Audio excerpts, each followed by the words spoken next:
Well, thank you for sticking around through the end. It has been such an honor and such a pleasure to be journeying with you the last couple of days. I mean, just looking around the room, how many amazing hearts are here that genuinely care about people and are trying to translate that love and passion into whatever realm of influence and work that you're involved with, whether that's writing or starting a tech company or running an organization.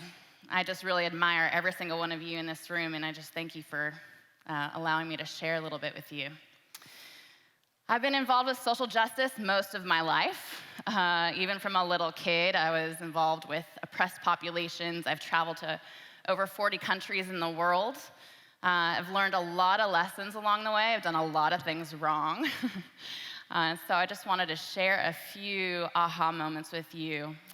In 2010, like Jeff said, I started an organization called Saving Innocence. And what we do is we do 24-hour rescue. We're the only nonprofit to be contracted by Los Angeles County to actually go in and do the rescues. We do the sting operations. We help with investigations. And we respond 24 hours a day, 7 days a week, 365 days out of the year. And we are then taking those kids, primarily kids from the ages of 9 to 18, and we do long-term rehabilitative care with them. It's quite a shock to many people, and it was quite a shock to me to know after so many years of international work that this was happening right here in our country. We actually work with primarily American-born victims. The average age of our clients is between the ages of 12 and 14, which is also the average age that any human is trafficked or exploited into the sex industry as a whole in our country. Quite a shock to know that what we once thought to be prostitution and what we once saw maybe from a more judgmental lens with less understanding, that behind some of those layers and behind what we might see on the street corners or see in advertisements or see in pornography is actually layered with a lot of abuse and torture. And when you're thinking of 11 and 12-year-old kids, more likely, 60 times to 1, more likely to be arrested for the crime that she is a victim of than her perpetrator, her trafficker, or her buyer. It makes you stop and say, what the heck is going on? I couldn't believe it took me so long to see it, and I can't believe that when I saw it, I looked around and really didn't see a lot of people who saw it. But yet there's at least 100,000 children who are estimated to be trafficked for sex every single year in our country. At least 100,000, average age of 12 years old children being bought and sold, rented out every single year. Our kids, our communities, our neighborhoods by our adult perpetrators. When I realized how common it was and I saw that really no one was doing anything about it, I began to ask myself, how is this happening? How do we have such disconnect? And I realized that myself included and many around me, we had this us versus them mentality. We thought, oh, things like this can't happen here in the States. When you think of, if you think of modern day slavery, if you're aware that this exists, you're more likely to see that as something that happens in another part of the world, on the other side, where there's third world countries and political oppression and significant poverty. But you're not thinking about, oh, wow, Americans can be oppressive as well, and we can look for opportunities to exploit someone for our own gain, and in this circumstance, financial gain. And our children were the ones that were the most vulnerable. And in fact, the majority of our children, about 70%, were in the foster system before they were trafficked. So these traffickers are really preying on the ones. I'm thinking about what Hank talked about yesterday, that the answer really is families, that the vulnerable are the ones that don't have families. It's true. I mean, I was tearing up listening to him talk yesterday because I know our kids are preyed upon by the traffickers because the traffickers are smart enough to know when these kids go missing, no one cares. There's no parents knocking down doors or sending out search parties for these kids. So there's this disconnect. There's this disconnect we naturally have that this wouldn't happen this close to home. That becomes a little bit more uncomfortable when we recognize that it's here and it is close to home and it is in our neighborhoods. And with that us versus them mentality, we also are not recognizing our own power to create change within that. So I'm just going to go over 3 things that through this journey, through walking with the poor, through being in the trenches, I wanted to expose 3 lies for us and replace that with truth. And then I'll wrap up with a couple tools for the journey, okay? The first lie is that we don't affect one another. We've been hearing about this over the last couple days, but it's really this idea that I am powerless. This issue is so big, what could I possibly do? You know, politicians understand this about us. It's, you know, that's why they have campaigns about our power to, our one vote matters. You know, we don't understand how our one vote could possibly matter in the scheme of how politics works. I would say even like the New Age movement understands this concept as it talks about the energy we give out or the way that we can affect our environments or affect the room that we're in. But the bottom line is we have power. We have power to bring, and our attitudes, our joys, our talents, our time, all of that contributes to the rooms that we walk into. Whether that's even behind closed door, what we're looking at on the computer, or how we're treating the waitress, who we are in the big and small moments affects people. So the truth is, we are connected. As human beings, we are absolutely connected, and we powerfully impact one another. Our words, our actions, they bring life, or they can bring death. Or as Desmond Tutu has said, if you are neutral in situations of injustice, you have also chosen the side of the oppressor. So what actions are we taking, or are we not taking? And then what does that translate into the world around us? The second lie that I want to expose is that we're just too different. We're just too different, you know? Me walking into inner city Compton, hanging out with my girls, you know, I learned, even hanging out with the traffickers, hanging out with pimps. Over the course of years of this work, 10 years of this work, I came to understand that we're really more alike than we are different. The surface level, the first impression, some of our background, some of what plays into our storylines, in a lot of ways is the same. There's different circumstances and different things that we have to overcome, but we're all overcoming something, and we're all having to deal with the circumstances we've been given and healing from our own childhoods, healing from our own wounds. And we each get to choose how to translate those lessons from our childhoods, from the growth, from our wounds, into society. But deep within us, we were once that 6-year-old kid. The truth is, we're all human. And understanding that at the core, we're all human is where empathy begins. Not sympathy, not, oh, I pity that person who's over there. That plays a role, that plays a level of understanding, but it's really in our identification with understanding pain, with understanding human suffering, with understanding that truly once upon a time we were all 6 years old and believed in audacious things like Santa Claus, and that we could be Superman and we could jump off buildings and we could have faith to fly, or that we could have faith that Dad would come home when he had never come home. We have that type of innocence and faith when we're little. C.S. Lewis explains this in his book, Four Loves. He says that true love, true gift loving can only come when it's from a place, from a filter of understanding our own need of that love. If we give out of pity, that breeds arrogance and a disconnection from those we serve. If we give out of obligation, that breeds hatred for self and resentment towards those we serve. It is only through the lens of connected humanity, embracing our frailty and deep need for love, justice, and freedom, that we can serve others with empathy and with humility.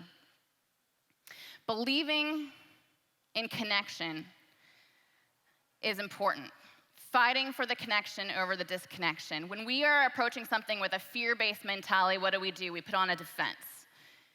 If it makes us afraid, it's a natural reaction to put on defense. But if we approach a situation with love, with that common thread of, I need that same type of love, I need someone just as much to reach out to me, to break down my walls, to break down my barriers, to break down my fears. If we can approach people, no matter what they look like or from wherever they are, with an offense of love, it creates connection, and beauty gets birthed from that connection.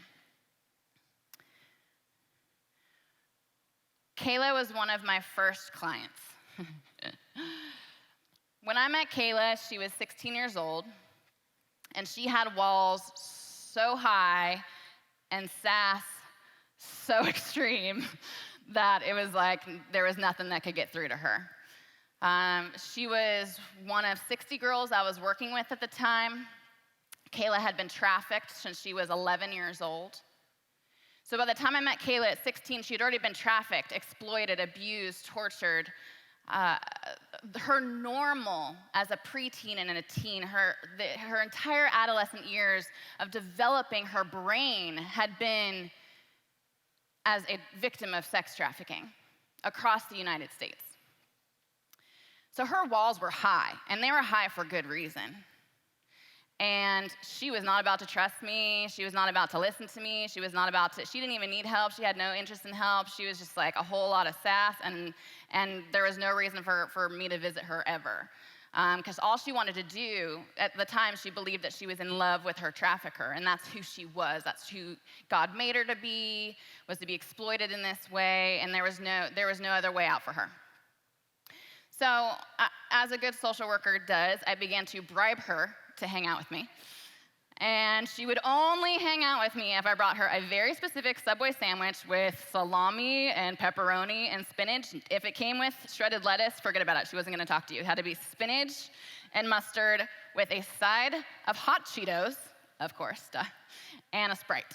And if I came with this spread, then she would agree to sit next to me and at least just let me talk to her, even if she didn't talk back, which is, more common than not. But after, seriously months of this, I really grew weary, and I grew frustrated, and this was the beginning years of Saving Innocence, so I was all over the map, as we do when we're founding something, building something. I was carrying way too much on my plate, wearing way too many hats. I was in the process of helping change state laws, so I was flying up to Sacramento. I was meeting with politicians. I was meeting with law enforcement. I was working on cases. I myself was managing 60 cases of these kids that were constantly in crisis calling me. Either they were calling me or law enforcement was calling me at the middle of the night, 3 a.m., in true trauma crisis, nonstop, around the clock. I mean, it was just too much for any human. And I was just like, I can't with this girl anymore. I can't. And so I just began to release it, and I was like, you know what? Maybe I should just focus on the ones that want my help, that are seeking my help, and maybe she's just a lost cause. And so out of my frustration, I prayed, and in my prayer, I was like, listen, God, you knew I do not have time for this attitude anymore. So you have to show me, you have to give me eyes to see if you want me to continue on with this girl, because I was driving hours to see her every week. So that night I had a dream, and in my dream, it was very simple. This is all I saw. He gave me eyes to see. And what I saw was I was standing in the back of a conference room, similar to this, and I was about to speak, and next to me was one of my colleagues, and Kayla, who was dressed in professional attire, and in my dream, what I felt in my gut was she was my friend and my equal and my colleague. And when I woke up from the dream, I was like, whoa. I've been looking at this girl the wrong way. I've been looking at this girl like the circumstances. I've been looking at this girl like the attitude. I've been looking at what she's presenting versus who she really is. And once I had eyes to see in my heart who she really was, I began to see that with the eyes in my head, and I began to see how hilarious she was and bright and brilliant.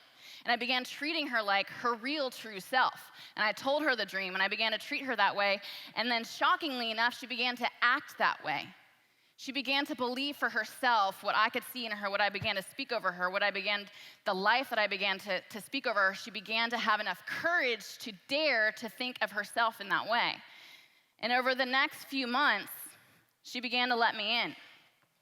She began to smile. She began to trust. She began to let her guards down. And she turned 18. She graduated. She got a job, moved into her first apartment. She had a beautiful baby boy. She started becoming this incredible young woman. There was trials, there was ups and downs, but she began to fight for her true self. She began to see herself the way that I was seeing her. And eventually, here's Kayla speaking with me, sharing the podium. Now she's an advocate. Now she's the hero. Now her voice is heard. Her true self was seen when she did not have the courage to see it herself, and she began to live that out, and now she is the voice helping others to be seen as well. And as a bonus, she got to stand next to her celebrity crush, Terry Crews, which she was pretty stoked on.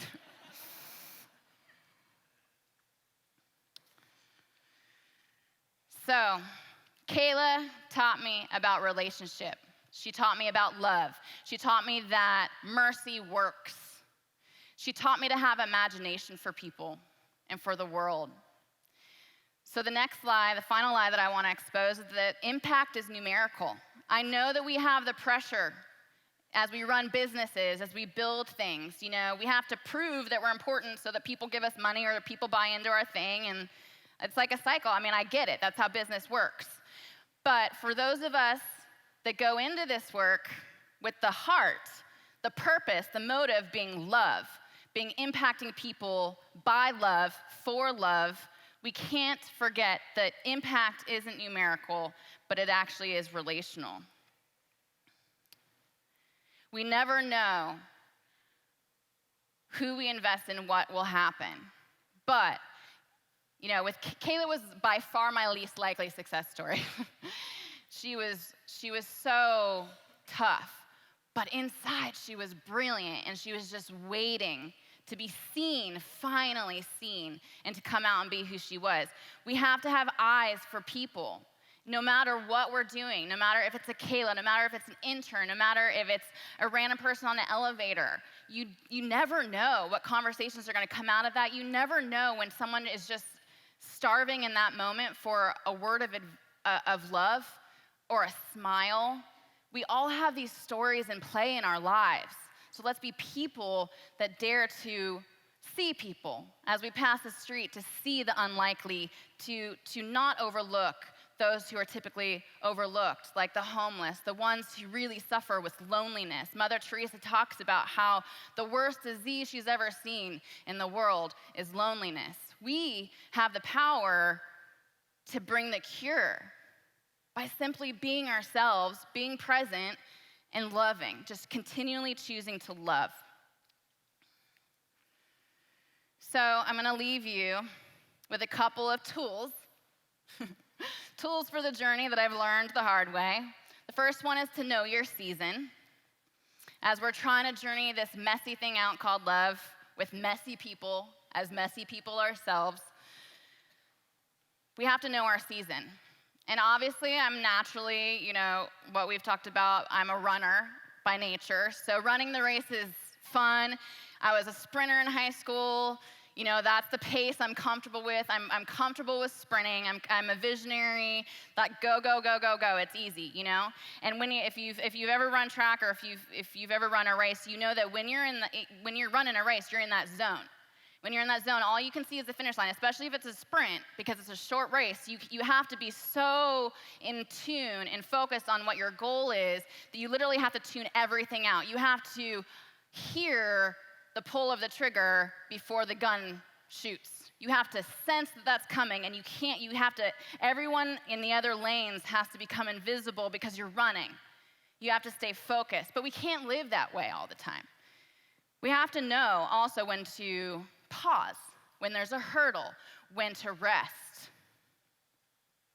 I know a lot of great men who, in their calling and walking out their professions, their calling, at some point, often in the peak of their success, that they hit a hurdle, that something happened at home, family, with their wife, and they had to step away for a season. They chose to step away or to shift something around to focus on their family. It's very interesting. I've seen this as a pattern.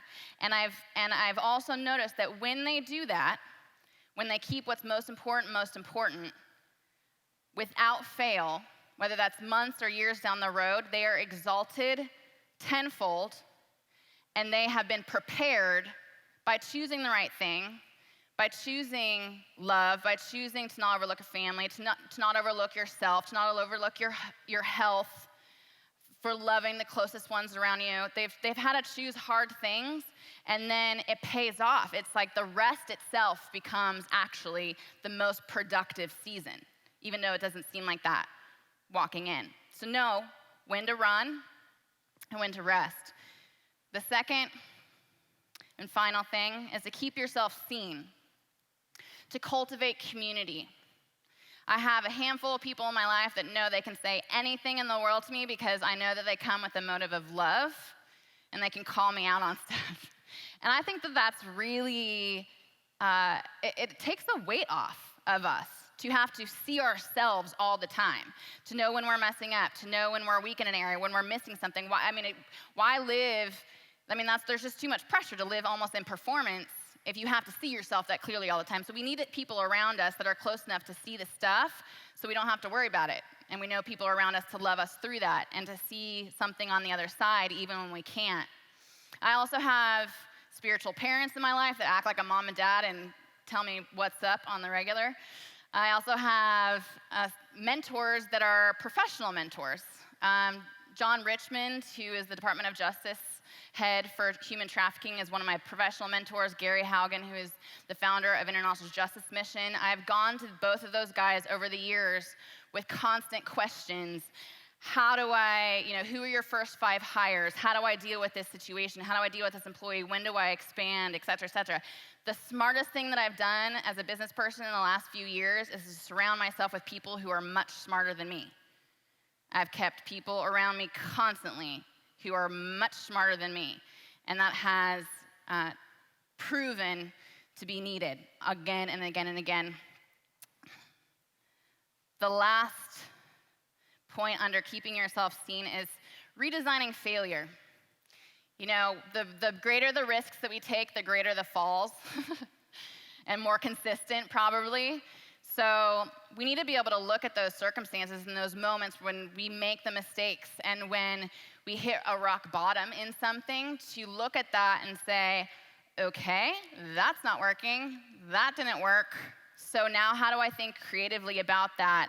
Because it's actually really freeing to be able to look at that red siren that's flashing, you're doing this wrong, and say, okay, let's turn from that scenario and do things a different way. Let's look at myself a different way. Let's treat others a different way. Let's reorganize that a different way. Failure becomes the greatest point of learning and redirection. When I was beginning Saving Innocence, I had a dream. And in my dream, I was given this choice. And I was in this little island. And on the island, I felt like at the beginning of this venture that I was being asked to jump from this island, and somehow in the dream, because dreams always make sense like this, that you jump straight into the deepest part of the ocean. If you were going to jump off of this safe island, you were going to jump in the deepest part of the ocean. And I am terrified of the ocean. I grew up by the beach. I grew up in Southern California, but I do not go in the ocean. There are sea monsters in the ocean that want to bite you. There is a whole lot of inability to keep yourself above water. The ocean is not my friend. So the thought of jumping off this safe island into the deepest part of the ocean with waves that were intimidating as heck seemed awful. But then I looked back, and I saw that the people that were staying on the island were they just lacked affect in their eyes. They just kind of glossed over. They didn't have heart. They stayed in this safe zone. So I thought, well, taking the risk and jumping in full on to my fear is honestly better than staying blind and ineffective. So I jumped in. And immediately when I jumped in, I had all these people swimming around me, and they seemed way more qualified. They seemed stronger. They were like triathlete swimmers, apparently. And I was flailing and drowning. And I eventually just could not keep myself above water anymore, and I began to sink. And as I was sinking down, down, down, and I was looking up and seeing myself get farther and farther from the surface of the water, and I cried out to God, and I said, why? Why would you ask me to jump in this if you were going to let me drown? And I was flailing and crying out to him, and I heard a voice say, "Kim, just breathe." And so because I had no strength left in me to try to get myself back up the surface, I just took a breath. And somehow I was able to breathe underwater. And I was filled with peace, and I was able to swim, and I was filled with joy. And I realized that I was being taught to live a different way. I was being taught to operate in a different way.